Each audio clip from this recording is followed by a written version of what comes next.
Magandang umaga muli mga ka-missions. Ngayon po ay huling Sabado na naman ng buwan kaya ako na naman po yung makakasama nyo dito sa usapang pangkalusugan. Gaya ng aking laging sinasabi dahil ako po ay dentista, sa kabila po ng lahat ng mga nangyayari sa mga buhay-buhay po natin ay manatili po sana tayong nakangiti para sa ganoon yung ngiti na yan ay siyang magbibigay po ng kagalakan sa puso natin. At maging sa mga ibang tao na nakakakita sa atin ay maiimpluwensyahan din natin yung espiritu na meron tayo na masaya dahil tayo po ay nakangiti. Parang kailan lang ano po, nakalipas na naman ng isang buwan at ngayon naman ay makakasama niyo muli ako sa ating usapang pangkalusugan patungkol sa ating mga ngipin, ang ating oral health. Kaya nagpapasalamat din ako sa Panginoon dahil nakuha ko na naman po na makasama ko kayo sa umagang ito. Kaya sana po lahat po ng bawat tagapakinig natin ngayon from Region 2, no? Kung saan man yun naaabot po ng ating radio, DZMR at maging sa Facebook Live po natin ay masamahan niyo po muli ako sa makabuluhang pag-uusap. Sa 30 minutong makabuluhang pag-uusap patungkol po sa kalusugan ng ating mga ngipin. Kaya natutuwa po ako dahil minsan pa makasama niyo muli ako at magkakasama tayong mag-aaral at pakinggan niyo po ang aking i-discuss ngayong umaga. Sana po ay kapupulutan po natin ng aral at magandang impormasyon o yung ma-inform po tayo kung ano po itong aking tatalakayin. Halika mga kamissions, samahan niyo uli ang iyong lingkod, Dr. Darwin P. Gaba, at sa ngalan din ng Isabela Quirino Dental Chapter na aking pinamumunuhan. Nais kong batiin po ang lahat ng aking mga kapwa-dentista sa IQDC, kung sino man po sa inyo ang nakuhang makinig at mapanood ang live program po na ito sa ating social media sa Facebook ay binabati ko kayo ng magandang umaga po. At kamakailan lang kami po ay nagpunta sa Bureau of Jail Management and Penology ng Cabarugis, Quirino at nakakatuwa po dahil sa munti naming ibinigay ng mga regalo at paglilingkod sa kanilang pagbibigay ng kalunasan yung kanilang nararamdaman po na mga sakit ng ngipin. Alam niyo naman po sa BJMP, may kahirapan po na makalabas na sila kasi nasa loob nga po sila ng bilangguan. Kami po ay nagbigay diyan ng libreng serbisyong dental kasama ng ating kapatid sa mga Eagles po, ang aking kaibigan na si Doc Joel Rumbawa, kasama ang kanyang team. Kaya nagbigay po kami ng tulong po diyan sa Cabarugis, Quirino. Yan, patalastas lang po yan dahil po natutuwa ang inyong lingkod na kami po ay nakapagsilbi sa isang lugar dito sa aming nasasakupan ng Isabela Quirino Dental Chapter. Okay, so ang ating pag-aaralan po ngayon, yung natapos natin last month, ay patungkol po sa root canal treatment. So kung noon ay pinag-aralan natin kung paano po isinisave ang ating mga ngipin, ngayon naman na Sabado, pag-uusapan po natin yung tungkol po sa pinaka-basic na binibigay ng mga serbisyo ng ating mga kapwa-dentista. Yun po yung tinatawag naming oral surgery. So, minsan po parang pag pinakinggan po natin na pagka-surgery, yung pag-oopera, para pong natatakot po ang bawat pasyente, no? Pero ang katotohanan po, ang oral surgery, ito po isang proseso sa aming mga nandito sa profession na ito, sa dental profession, na pagbibigay po namin ng isang serbisyo, isang proseso o isang gawain ng dentista na malunasan yung tinatawag na sakit na nararamdaman po ng ating mga pasyente. So, oral surgery. So, pag-oopera ng isang dentista dito sa sakop ng ating bibig, ng ating gums, ng ating mga ngipin. So sabing gano'n, ang tawag po dyan, oral surgery, refers to any surgical procedure performed on your teeth, your gums, your jaw, or other oral structure. So kung ano man po yung mga proseso na parang ginawa dito sa sakop po ng ating oral structure, yan po ang tinatawag nating oral surgery. Ngayon po, ang una pong pag-aaralan natin o i-discuss ko po sa bawat isa, maging sa mga nakikinig po sa radio, itong oral surgery. Mag-umpisa po tayo sa pinaka-basic na tinatawag na oral surgery or surgical procedure sa aming mga dental clinics. Ano po ito? So alam ko bawat isa po sa atin alam nito kasi yung iba nagawan na po ng ganitong proseso.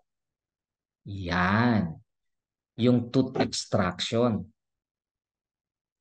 So ito po ang pinaka unang tumatatak sa isipan ng mga pasyente kapag po sila ay nakakarinig ng word or yung aming profession na dentist, na tooth extraction. Ay, dentist dayjay, tayo agpagabot iti ngipin, kunadano ka. Yeah, commissions, no? Pero sabi ko nga sa mga nakaraang mga lecture ko, yung ating pag-uusap sa usapang pangkalusugan ay hindi na po ganun ang ating mga dentista ngayon, yung tinatawag na mga doktor bunot. Kami po ay may mga kaalaman na lahat kung paano i-save, paano palitan ang ating mga ngipin or hanggat maaari hindi po natin tatanggalin ang ngipin. Pero ngayon, dahil po ito yung aking topic, nais ko pong ibahagi sa atin kung ano po ang nakapaloob dito sa tinatawag na oral surgery para po maintindihan natin yan. A tooth extraction is a dental procedure during which your tooth is completely removed from its socket. So sometimes people refer to this as pulling a tooth. So maliwanag po yung extraction, ibig sabihin pagtanggal, no? Dahil po almost ang mga Filipino ay talaga namang napakalaki ng percentage po ng mga sirang ngipin or yung tinatawag nating dental caries. Yan, na-discuss ko na po yan noon-noon pa na ang pinakamalalang sakit ng Pilipino ay dental caries kasi out of 100%, it's almost maybe 80 to 90% na Filipinos ay merong talagang dental caries. So yung dental caries na yan, kapag po hindi natin naagapan, so yung mga diniscuss ko po ng mga una, di ba? Meron tayong pit and fissure sealant kapag hindi pa sira yung ngipin, wala pang caries, pwede nating takpan. Kapag meron na siyang caries, yan po yung tinatawag naming restoration. Yun pong pinapastahan po namin yung ngipin para hindi na tumuloy na masira. Ngayon, pag hindi pa rin po naagapan yan at hindi pa na nagawa ng dentist na i-save, masisira na po ang ngipin natin. Mabubulok na siya. So malaking malaki na po yung sira niya. Diyan na po pumapasok yung tinatawag nating oral surgery or tooth extraction. So, ayaw man namin sanang mangyari yon dahil gusto namin sinisave yung ngipin pero mahirap dahil napabayaan na po at talagang severe caries na po. Tingnan natin kung ano yung difference po ng different kind of caries, no? Kapag po kayo ay nakikita nyo sa aking fina-flash screen, sa mga nasa mga radio po, imagine nyo po yung una, yung normal na ngipin, syempre yung wala kang makikita talaga, yung puti talaga yung kanyang occlusal o yung parang ulo niya. Wala kang makikitang itim or brown. Yun yung normal. Ngayon, ito sa nasa gitna, may dental caries na siya, may butas na po siya, itim na po siya. And then yung panghuli, dental cavities, ayan na po. Sumobra na po yung laki ng kanyang sira. Until such time na ito ay mai-infect na po yan. Sasakit na yung ngipin. So pag sumakit ang ngipin, alam niyo na kung anong susunod po na gagawin ng pasyente. Maghahanap siya ng ng doktor na pwedeng magpagaling at syempre tumanggal sa kanyang ngipin kasi ayaw na niyang sumakit yung kanyang ngipin. Ganun po minsan ang ugali kasi natin mga commissions, no? Yung kung kailan siya masakit, doon tayo nagsisik ng help kasi hindi na natin kaya yung pain. Pero paulit-ulit ko pong sinasabi sa aking mga dental education dito sa usapang pangkalusugan na bisitahin po natin ang ating mga dentist kahit wala pong sumasakit na mga ngipin po natin kasi sila po ang nakakaalam. So kung ano man po yung recommendation ng inyong mga dentista, kung kailangan pastahan yung mga ngipin na ito, kailangan po nating pag-ipunan sapagkat ang pag-care po namin sa inyo, gusto namin hanggat maaari, walang mabubunot ng ngipin.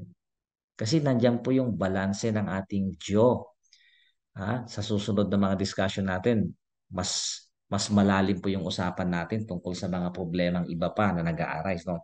Itong dental caries, tooth extraction, yan po yung pinaka-basic na ginagawa ng dentist natin. Ano? Kaya pagka nasakit na, may infection na, magre-reseta yung dentist ng gamot para gumaling. Yung iba nagse-self-medicate, ano?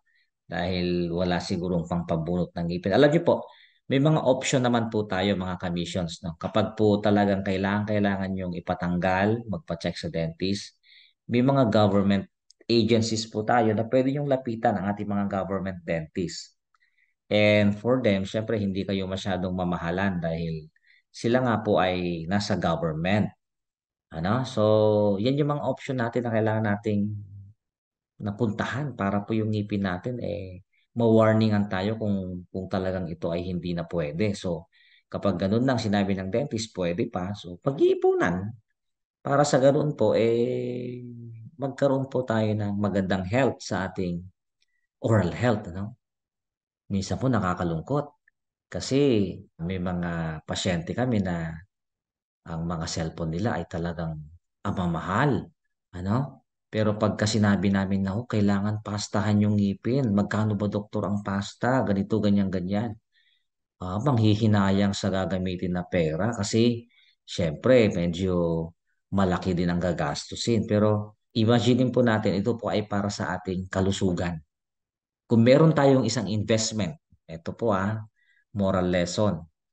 Kung meron po tayong isang investment na maganda ay yung health po natin. Hindi naman masama magkaroon ng cellphone, ano? Kasi kailangan naman natin yan dahil yan po ay necessity, basic necessity po ng bawat isa sa atin. Pero wag naman pong yung cellphone, kaya nating bumili ng napakamahal na cellphone pero hindi natin mapalinisan yung mga ngipin natin.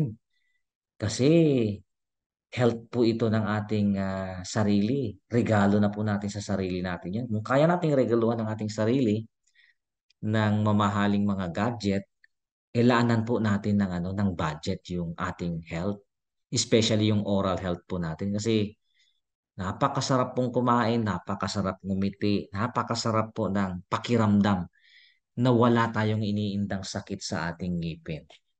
Di ba po?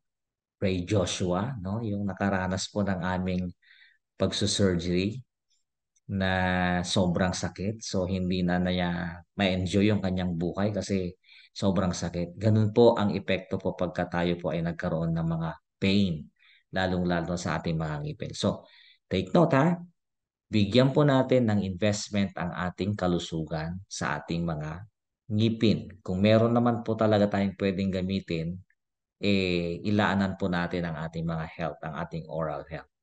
Kung talagang medyo salat po tayo sa financial, maghanap po kayo ng pwede mag-sponsor, ano?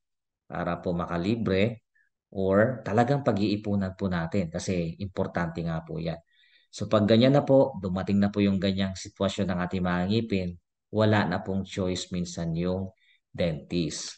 Dahil sobrang carious na siya. Ngayon, kung gusto niyang i-save, maghahanda lang po tayo ng medyo malaki-laki yung budget. Kasi nga po, iba na po yung proseso na gagawin. Ang pagbunot ng ngipin or yung tooth extraction ay isa sa pinakamadaling ginagawa or hindi naman sa sobrang madali pero isa sa pinaka-basic na ginagawa ng dentista Ngunit alam niyo po ba ang epekto niyan pagka po tayo ay nabunutan ng ngipin? Maraming epekto po yan. I-discuss ko na naman po yan sa mga susunod nating usapang pangkalusugan. Alright. So, yan. Pagka nakita niyo po sa screen, doktor, yung ganyan po ba nasira, yung sobrang bulok na, pwede pa? Actually po, kung talaga pong kakayanin po ng pasyente na gumastos dyan, talagang ang dentista naman, kakayanin po niya ang lahat para po i-save ang ngipin na yan. Pero kung talagang hindi naman wala sa kakayanan ng pasyente, ay talaga pong tooth extraction na po yan. Yan po ang pinaka-basic po na oral surgery procedure. So kung ayaw po nating mabunutan, alagaan po natin ang ating mga ngipin. Kumonsulta sa inyong mga dentista kasi sila po ang pwedeng tumulong sa inyo. Okay, so pasok po tayo sa medyo mas malalim na mga proseso sa oral surgery. Ayan, punta po tayo sa tinatawag na odontectomy. Yung yung kanya pong word, kapag po kayo ay hindi familiar masyado, hindi nyo po maintindihan yan. Pero ang ibig sabihin ng odontectomy, yung pagkakat ng ngipin, yung odont, ibig sabihin ngipin, tomy, yung pag-surgery, pag-cut sa ngipin na yun, yung odontectomy na yan. Yun po yun. Ngayon, para mas maintindihan po ng bawat isa sa atin, dagiti Ilocano, daytoy kakabsat kadagi jay ngipin tayo nga dari jay dulo, dayo kung kunada nga third molar. Anya pa yung may isang awag da jay wisdom tooth, wisdom teeth kasi marami yan. Kung sakaling lahat po ay present, yung wisdom teeth natin, apat po yan. Dalawa sa taas, dalawa sa baba. Ngayon, itong odontectomy nito, yung removal of wisdom tooth na impacted. Sabi niya ganun, a case when an impacted tooth fails to erupt into the dental arch within the expected time. So, kailan po ba, doktor, lumalabas po ang wisdom tooth or yung tinatawag nating third molar? Ang age of eruption po niyan ay magmula 18 hanggang 21. Ngayon, kung halimbawa 22 ka na, 23 ka na, wala pang nakikitang third molar doon sa pinakadulo mong ngipin, ay magtaka ka na. So, pinapakuhanan po namin yan ng x-ray para makita po namin kung meron nga ba. At karamihan po meron. At sila po ay tinatawag nating impacted third molar. So, ang ibig sabihin impacted, hindi siya nakalabas dahil po siya ay naibangga doon sa kanyang katabi, kaya hindi po siya nakalabas. So, it becomes impacted, sabi dito, because it's adjacent teeth, yung katabi niya, dense overlying bone or excessive soft tissue prevents eruption. So, may nakabara. Because impacted teeth do not erupt. They are retained for the patient's lifetime unless surgically removed. Yan na po pumapasok ang ating pag-oopera o yung oral surgery ng ating mga third molar na impacted tooth or teeth. Yun po yung ginagawa namin na mga trained na gumawa nito yung impacted third molar. Okay? So isa sa nabiyayaan ng aming programa sa Isabela Quirino Dental Chapter, Ayat Mo Bang Arco ay ang ating kapatid na nagsuserve sa DZMR. So napakaganda po ng kanyang testimony nung narinig ko. Sabi niya gano'n, nabawasan man ako ng wisdom, sabi niya gano'n, dahil wisdom teeth ang kanatanggal po sa kanya. Pero bumalik naman ang aking ngiti kasi nawala ang sakit na aking nararamdaman. Yun ang testimony ni Brother Ray Joshua. So, napansin niyo po yung kanyang testimony kung how much yung pain na naramdaman ng ating kapatid doong siya po ay nagsasuffer ng kanyang impacted third molar pain. Alam niyo po kung kayo po ay hindi pa nakakaranas, i-pray niyo po na wag niyo nang maranasan kasi masakit po siya. Talagang magsasuffer po kayo kapag meron kayong ganitong klase ng ngipin. Kapag nakikita niyo po sa inyong screen, o kung yung mga nakikinig po ng radio, yung impacted third molar ay nasa loob po siya ng bone.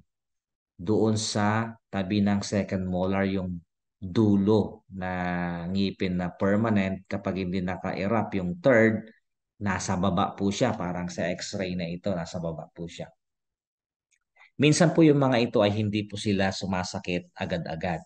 Pero dumadating sa point na talagang sila ay sasakit. Kaya minsan ang gagawin ng pasyente, dahil ito ay may kamahalan din ng singil, hindi pa naman po sumasakit, Dok eh. Ganun tayong mga Pilipino, di po ba? Kung hindi naman nasakit, bakit mo ipatatanggal? Bakit mo ipagagawa? Kailangan mo ng ibang pera para sa ibang gastusin mo. Pero alam niyo po ang protocol dyan. Pag sa ibang bansa, pagka pina-x-ray po yan at makitang may third molar na impacted, nire-recommend po yan na natanggalin kaagad. At kami rin naman po, nire-recommend din po namin na tanggalin siya. Pero desisyon ng pasyente kung gusto niya o hindi. Ngayon, kung hindi sumasakit, hindi po niya ipapatanggal yan. Siyempre, gagastos ka ng pera na pwede mong ibili ng bigas pang 1 taon. Uunahin mo muna yung bigas, di po ba? Pero ito po, pagka sumakit naman po siya, ibang klase pong sumakit ito. Abot po hanggang ulo yan.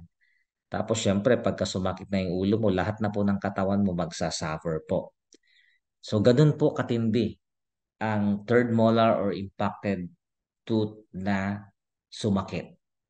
Kaya, I wish, bawat isa po sa inyo, kung kayo ay may third molar, ipag-pray nyo muna na wag sumakit. Pero alam nyo po, sabi ko kay Brother Ray, kay Joshua, noong sumakit na, kahit ipag-pray mo yan, uulit-ulit yan. Ang dapat mong gawin pag pinag-pray mo, mag-pray ka na meron kang gagamitin na gagastusin. Kasi kailangan mo ng dentist, ng surgeon na nag-i-specialize sa ganito para matanggal po siya. Ganun po. Kaya po pag kayo po ay diagnosed na may third molar or impacted tooth, maghanda-handa na po kayo kasi wag naman sanang umabot sa sumakit. Umabot pa na sumakit muna bago nyo po dalhin sa inyong mga dentista. Ayan, maliwanag po So pag kayo po ay may third molar na impacted, you expect that in the future, they will have pain. And the pain, you cannot explain the pain. Tanungin niyo po yung mga sumakit ng third molar. Ayan, okay, so yan po yung x-ray. Nakita na po natin, ano po. Ngayon, panuorin po natin itong video na ito, no? Para makita natin yung procedure po na kung paano po ginagawa itong third molar na ito. Panoorin po natin itong video na nagpapakita kung paano po yung pag-surgery.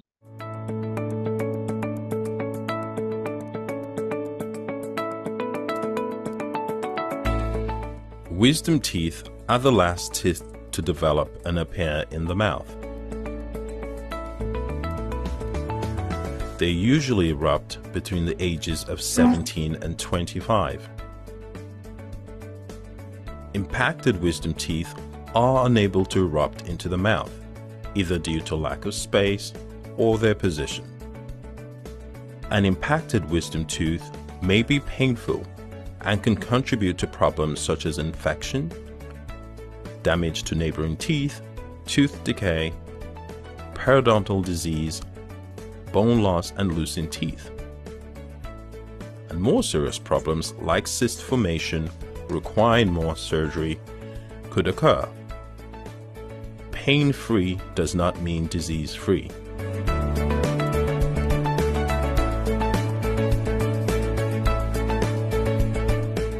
During the consultation, a comprehensive oral examination is done, as well as X-ray examination to verify the position of wisdom teeth.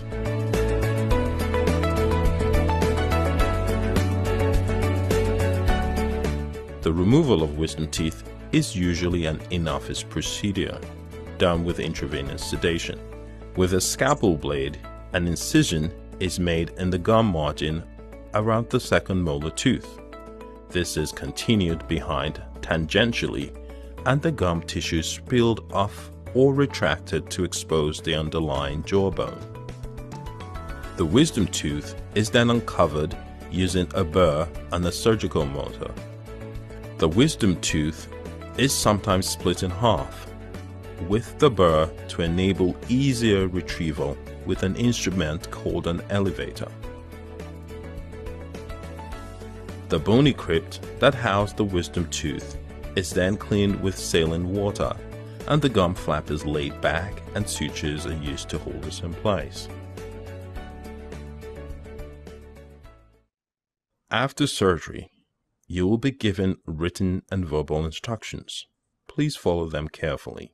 Ayan po, napaka-simplified po na paglalarawan sa pagtanggal po ng ating wisdom tooth. So pag nakita nyo po yung proseso kanina, maliwanag naman po na sinabi doon kung paano po yung gagawin, no, na proseso para sa pagtanggal ng ating wisdom tooth. Kaya bawat isa po sa atin, nawa po ay maging aware po tayo na may mga ganitong pangyayari po sa larangan po ng ating mga ngipin, no. Kaya nagpapasalamat po ako sa bawat isa na nakiisa ulit ngayon para pakinggan po ang aking munting lecture patungkol po sa oral surgery. So ito po ay wag natin ipagwalang bahala po yung mga nangyayari po sa mga ngipin po natin. Yung simpleng sakit po ng ngipin, kailangan po talaga makita kayo ng dentist agad. Kasi alam niyo po sa aming mga experience, personally sa akin bilang nagsu-surgery, marami na po akong mga patient na halos umabot po na sila po ay itakbo ng hospital dahil nagkaroon na po ng cellulitis. So yung third molar, nung sinasabi na kailangan ng tanggalin dahil po sila ay walang magamit para ipatanggal o kaya natatakot o kaya naman talagang ayaw pa niya dahil hindi pa naman grabe. Dumating sa point na noong grabe na, nung pumunta na sila sa akin ay hindi ko na po pwedeng i-attend sa aking dental clinic. Kailangan na po nilang itakbo sa hospital kasi hindi na po siya makahinga dahil namaga na po yung kanyang from doon po sa kanyang ngipin, papunta doon sa kanyang jaw, papunta sa kanyang leeg. So nag-shrink na po yung kanyang esophagus dahil sobrang namaga na po siya, hindi na siya makahinga. So he needs to be in the hospital emergency para ma-injectan agad ng antibiotics para bumaba agad yung infection. So lagi ko pong nire-remind, ang ngipin po hindi po siya basta-basta po na ganun lang, na parang, ay, ngipin lang yan. Wala namang namamatay sa ngipin. Meron po, hindi nga lang po marami, pero meron po mga namamatay dahil sa infection dito sa ngipin. Kaya sana po bigyan po natin ng malaking importansya ang ating oral health kasi po napakahalaga po talaga ng oral health ng isang tao. Nade-determine po yan yung health na kabuuan po niya. Kasi pagka na-maintain po natin na magandang health ng ating oral cavity, it follows na rin po sa ating katawan kasi we can eat, we can chew, makangalngal tayo kakabsat ka na siya. Kami narigat ti awan tingipan na niya. So nga, nagyamyaman kami, unay no agad educate kami kadagiti pasyenten ka talaga dengdeng ganda kami muten. Talaga nga narigat lang iti kasasaad ti biyag tapon ti kasta kayat dapat nga maayos kumadijay. Ipendangim kadagiti ubing pag kami po ay nag-educate sa mga bata, we educate them to make prevention na po sa mga nanay, na in-educate namin paano mag-toothbrush para sa ganun po ang kanilang mga anak in the future ay hindi po nila isuffer yung kanilang mga sinuffer na mga problema. Okay po? So yan po ang kabuuan ng ating pag-uusap ngayong huling Sabado ng buwan ng Oktubre. Sana po ay nagkaroon po tayo ng magandang napulot na aral o kaya na-inform po tayo tungkol sa bagay na ito at na-check up tayo ng libre sa pamamagitan ng usapang pangkalusugan through DZMR 1143. Napakalaking blessing po ng bawat isa na nakikinig po dito sa DZMR kasi with this lecture na nililecture din po sa mga seminars po namin ay napapakinggan po ninyo na mismong yung dentist na involved dito ay napapakinggan nyo on air na i-educate po ang bawat isa. At least na-inform po tayo, alam po natin ang gagawin natin. At marami naman po tayong mga kaibigan, mga dentista dyan sa Isabela Quirino Dental Chapter na pwede yung lapitan para po kayo ay i-check up nila. Siguro naman ay pag simpleng check up, pwede nilang i-charity yan para alam din po nyo ang gagawin po nyo. Ano po? Muli po ang inyong lingkod, Dr. Darwin P. Gaba, at sa ngalan din ng Isabela Quirino Dental Chapter ay nagpapasalamat sa bawat isa sa inyong pagsubaybay at magsama-sama muli tayo sa huling Sabado ng buwan ng November. At na-excite po ako na mag-discuss ulit ng panibagong topic, no? Para sa ating oral health o regarding sa dental health po natin. Ang Diyos po sana ang mapapurihan lagi sa mga buhay po natin at lagi po nating isuot ang napakatamis ng ngiti ng ating mga labi para sa ganun po ay matestify natin sa mga ibang tao that God is good. Kung ano man po yung kalagayan ng ating mga buhay ay matuto po tayo na makontento. At huwag po nating kalimutan ang kalusugan po ng ating mga ngipin. Maraming salamat sa inyong pagsubaybay. Samahan niyo muli ako sa susunod dito lamang sa 1143 DZMR Your Missions Radio at ito po ang inyong lingkod muli, Pastor Dr. Darwin P. Gaba at nagsasabing sa Diyos ang papuri.